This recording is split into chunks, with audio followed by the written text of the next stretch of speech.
سلام كبرات تخاتلتي داسنا اكسترا نحجب استدالو علتا وزيناتات امريكا ني ايرترا مخصاصا ايرترا زهبتو ملسي دينا مفتي بزعبا ايرترا زهبو مجلسي زغربولو نقفيتان ملس مهابو اب ኢትዮጵያ ክልል ኦሮሚያ ዘጋጠመ ቅትለት ግብፅን ሱዳንን ኃይለ አየር ዘለዎ ወታደራዊ መናወራ ከገብራ መጀመራንን ካልእን ዘደህስስ ዜናታት ሒዘልኩም መጽለኹ አብዛ ቻናል ድማ ናይ ወትሪ ተኸታተልቲ ንምዃን ሰብስክራይብ ክትገብሩ ብኽብሪ ይዕድመኩም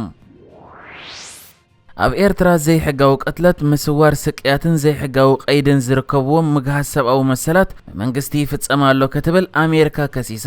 ኣብቲ ብሚኒስትሪ ወጻኢ ጉዳያት ኣሜሪካ ብዕለት 30 መጋቢት ዝወፀ ንኤርትራ ዝምልከት ጸብጻብ ሰብኣዊ መሰላት 2020 ኣብታ ዓመት ጥራይ ቁጽሮም ዘይተፈልጡ ሰባት ከም ዝተሰወሩ ብመንግስቲ ኣብ ቀይዲ ኣትዮም ወይ ድማ ማእሰርቲ ሞይቶም ክኾኑ ከም ዝኽእሉን ገሊጹ ፖሊስን ሰራዊትን ዝርከቦም ኣባላት ሓይልታት ጸጥታ ሓያሎ ዓመጻት ፈጺሞም ክትብልውን ኣሜሪካ ከሲሳላ እዚ በአሜሪካ ቀሪቦ ዘሎ ሓድሽ ክሲ ብተወሳኺ ዝተፈላለየ ጸብጻባት ዝሓዘ ኮይኑ ኣብቲ ብሚኒስትሪ ወጻኢ ጉዳያት ኣሜሪካ ወፂ ዘሎ ጸብጻብ ከኣ ብዛዕባቶም ኣብ ዓመት 2001 ኣብ ትሕቲ ቀይዲ ዝኣተው ብጉጅለ 15 ዝፍለጡ ላዕለዎት ሰበስልጣን መንግስቲ ነበርን ኣብቲ እዋን ዝተኣስሩ ጋዜጠኛታትን ዝምልከት ሓድሽ ምዕባለታት ከም ዘየለውን ጠቒሱላ ብጀካ ዝውን ኣብቲ ጸብጻብ ቃል በቃሉ ኣብታ ሃገር ዘሎ ኩነታት ማእሰርቲ ኣዝዩ ሕማቕ ምዃኑን ክሳብ ሞት ዝበጽሕ ከቢድ ናይ ጥዕና ጉድኣት ዘቃልዕ ምዃኑን ብናጻ ኣካል ክጻረኻ ከም ዘይክእልን ክሕብርን ከሎ ደርብ ዜግነት ዘለዎም ውልቀ ሰባት ከይተረፉ ኣብ ትሕቲ ቀይዲ ከም ዝርከቡ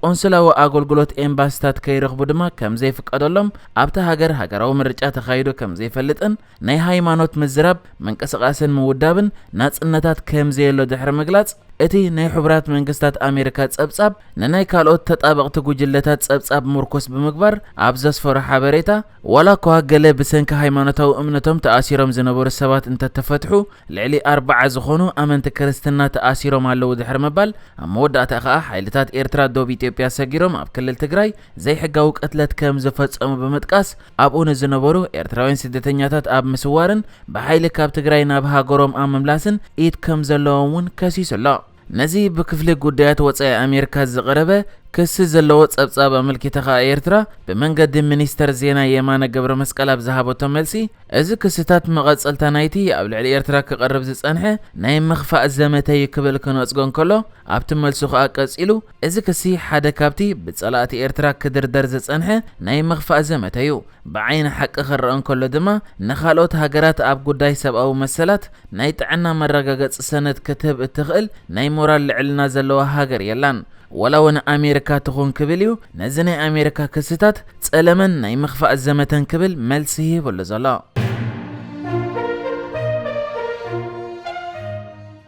ትማሊ ኣብ ዝነበረ ዜናታት ኣፈኛ ሚኒስትሪ ወጻኢ ጉዳያት ኢትዮጵያ ዝኾነ ዲና ሙፍቲ ንብዙሓት ኣብ ዝተፈላለየ ሸነኻት ዓለም ዝርከቡ ኤርትራውያን ብዘቆጥዕ መልክዕ ንልኡላውነት ኤርትራ ዝግህስ ቃላት ድሕሪ ምውፅኡ ብዙሕ ነቐፌታ ክወርዶ ዝተረኣየ ኮይኑ እቲ ኣፈኛ ሚኒስትሪ ወጻኢ ጉዳያት ኢትዮጵያ ዝኾነ ኣምባሳደር ዲና ሙፍቲ ከዓ ብዙሕ ከይጸንሐዩ መልሲ ክህበሉ ዝተሰምዐ ኣምባሳደር ዲና ሙፍቲ ብመንገዲ ኣብ መንግስታዊ ቴሌቪዥን ሃገሩ ዝገበሮ ቃለ ምሕትት ብመንገዲ ሚኒስትሪ ወጻኢ ጉዳያት ኢትዮጵያን ብመንገዲ ናቱ ዕላዊ ናይ ማሕበራዊ ገጻት ኢንተርኔት ሕሳባትን መልሲ ዝሃበ ኮይኑ ኣብቲ መልሲ ከዓ ኢትዮጵያ ኣብ ልዕላውነት ኤርትራ ክብሪ ከም ዘለዋ ንሱ ከዓ ብዛዕባ ክልቲኦም ህዝብታት ዝሃሰየ ውግኣት ከም ዝተዘራረበ ድሕሪ ምግላጽ ቃላቱ ተቆንጭሉ ከም ዝተወሰደን ምድነጋራት ከም ዝፈጠረን ገሊጹ እዩ ዲና ሙፍቲ ነቲ ዝተፈጥረ ምድነጋራት የቕሬታ ይሓትት ክብል ዝጸሓፈ ነዚ ናይ ኣፈኛ ሚኒስትሪ ወጻኢ ጉዳያት ኢትዮጵያ ዲና ሙፍቲ መግለጽ ብዝምልከት ብወገን ኤርትራ ዝተዋሃበ ዝኾነ መልሲ እኳ እንተዘየለ ኣብ ኣስመራ ዝርከብ ኤምባሲ ሕቡራት መንግስታት ኣሜሪካ ግና ኣብ ዕላዊ ናይ ማሕበራዊ ገጻት ኢንተርኔት ሕሳቡ ኣብ ዘውፅኦ መግለጺ ኣብ ዝመጽእ 2 ኣዋርሕ ኤርትራውያን መበል 30 ዓመት ዕለተ ናጽነቶም ከብዕሉ እዮም ካብቶም እኩረይ ከዓ ኤርትራውያን በቲ ድሕሪ ሓያል ገድሊ ዝተጎናጸፍዎ ናጽነቶም ኩርዓት እዮም ግንቦት 24 እታ ብዝለዓለ መልክዕ እትበዓልን እታ ዝኸበረትን መዓልቲ እያ ብምባል ኤምባሲ ኣሜሪካ ኣብ ኤርትራ ኤርትራውያን ኣብ መዓልቲ ናጽነቶም ዘለዎም ኣረኣእያ ኣመልኪቱ ጽሒፉሎ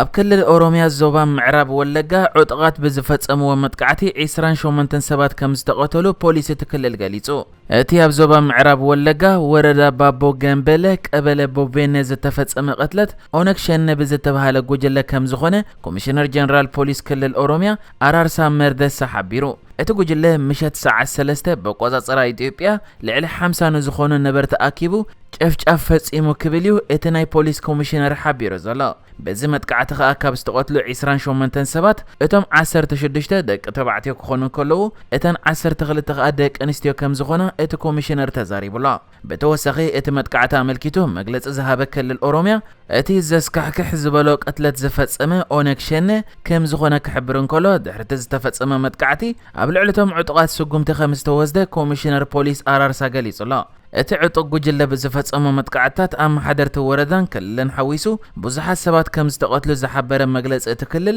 ንብረት መንግስትን ውልቀ ሰባትን እውን ከም ዝዓነወ ጠቒሱሎ። ካብ ግንባር ሓርነት ኦሮሞ ተፈልዩ ዝወፀ መንግስቲ ኢትዮጵያ ኦነግ ሸኔ ኢሉ ዝጽውዖ ዕጡቕ ጉጅለ ኣብ ክልል ኦሮምያ ዞባ ምዕራብ ወለጋ ዝንቀሳቐስ ዕጡቕ ጉጅለ ኮይኑ ኣብቲ ከባቢ ኣብ ዝተፈላለየ እዋን ብዝተፈጸሙ መጥቃዕትታት ብዙሓት ሰባት ተቐቲሎም ሓያሎ ሰባት ከዓ ካብ መንበሪ ቤቶም ተፈናቒሎም እዮም። በተወሳኺ ኣብቲ ከባቢ ኣብ ዝተፈላለየ ሓላፍነት ስራሕ መንግስቲ ዘገልግሉ ሰባት ኣባላትን ሓለፍቲ ፀጥታን ኣብ ዝተፈላለየ እዋናት ብዝተፈጸሙ መጥቃዕትታት ተቐቲሎም እዮም። መንግስቲ ነቶም ዝተፈጸሙ መጥቃዕትታት ነቲ ብኩምሳ ድሪባ ወይ ድማ ጃልማሮ ዝምራሕ ኦነግ ሸኔ ተሓታቲ ዝገብር ኮይኑ እቲ ጉጅለ ግን ነቶም መጥቃዕትታት ከም ዘይፈጸመ ክገልጽ ይጸኒሑ። ቅድሚ ገለ ኣዋርሕ መራሒቲ ጉጅለ ኩምሳ ድሪባ ወይ ጃልማሮ ብሓይልታት ፀጥታ ከም ዝተቐትለ ዝተነገረ ኮይኑ ኣብዚ ቅነ ግና ኣብ መደበር ቴሌቭዥን ኣልጀዚራ ምስ ተረኣየ መዛረበ ዛዕባ ኮይኑ እዩ።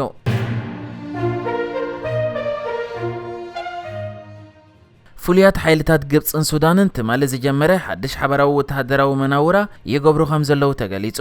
እዚ ንስርታት ናይል ክልተ ዝብል ሽም ዝተዋህቦ ሓድሽ ወተሃደራዊ ምንቅስቓስ ድሕርቲ ኣብ ወርሒ 11 ዝተገብረ ሓበራዊ ወተሃደራዊ ታዕሊም ንኻልኣይ ግዜ